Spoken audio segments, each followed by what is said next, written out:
ఆంధ్రప్రదేశ్ తెలంగాణలో wheel smart వారి Dussehra offers త్వరపడండి. Wheel smart. పెళ్ళయి భర్త ఉన్నాడు, అయినా సరే వివాహేతర బంధం కొనసాగించింది. భర్తకు తెలియకుండా ప్రియుడితో వ్యవహారం సాగించింది. అది తట్టుకోలేక భర్త ఆత్మహత్య చేసుకున్నాడు. అయినా సరే బుద్ధి మార్చుకోలేదు. ప్రియుడికి తెలియకుండా మరో ప్రియుడిని కూడా వెంట తిప్పుకుంది. కానీ చేసిన తప్పు ఎన్నాళ్ళు అని దాగుతుంది. అదే జరిగింది ఈ ఘటనలో. రెండో ప్రియుడి విషయం మొదటి ప్రియుడికి తెలిసింది. ఒకరి ప్రాణం తీసింది. అసలు విషయంలోకి వెళ్తే,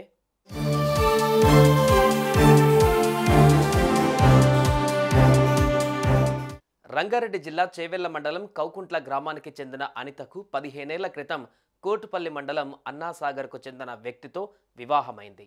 భర్త ఉండగా శ్రీకాంత్ అనే 27 ఏళ్ల వ్యక్తితో వివాహేతర బంధం కొనసాగించింది. ఈ విషయం తెలిసిన భర్త ఏడాది క్రితమే బలవన్మరణానికి పాల్పడ్డాడు. అయినా సరే తన బుద్ధి మార్చుకోలేదు అనిత. శ్రీకాంత్తో సంబంధాన్ని కొనసాగించింది.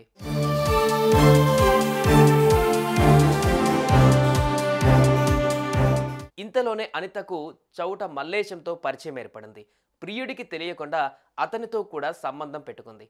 ఈ విషయం కాస్త శ్రీకాంత్కు తెలిసింది. దీంతో అనిత మల్లేశంలను చంపేస్తానని బెదిరించాడు.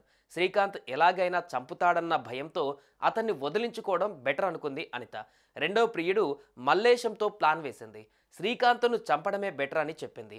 ఈ విషయానికి అంగీకరించిన మల్లేశం తన మిత్రులైన జిన్నారం గ్రామానికి చెందిన మొల్ల బందెల్లి, బంటు బందెల్లి, కోటుపల్లికి చెందిన అంజప్పతో కలిసి హత్యకు ప్లాన్ చేశాడు.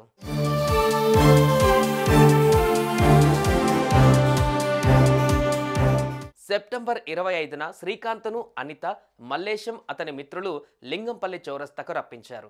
తమ కారులో అందరూ కలిసి జడిమల్కాపూర్ జలపాతానికి చేరుకున్నారు. శ్రీకాంత్కు ఫుల్గా మద్యం తాగించి మెడకు తాడు బిగించి హత్య చేశారు. అనంతరం శవాన్ని జలపాతంలో పడేసి వెళ్ళిపోయారు.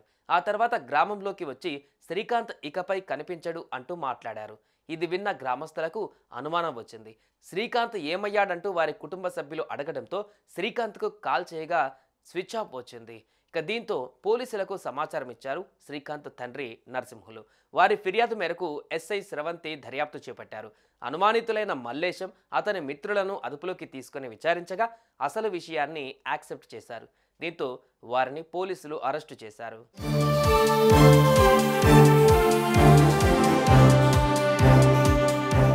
అనితకు పెళ్ళయింది, కానీ వివాహేతర సంబంధం కారణంగా భర్త ప్రాణాలు తీసుకున్నాడు. అటు శ్రీకాంత్కు కూడా వివాహం జరిగింది, కానీ వివాహేతర సంబంధమే అతని ప్రాణం తీసింది. కుటుంబ సభ్యులకు కన్నీరు మిగిల్చింది.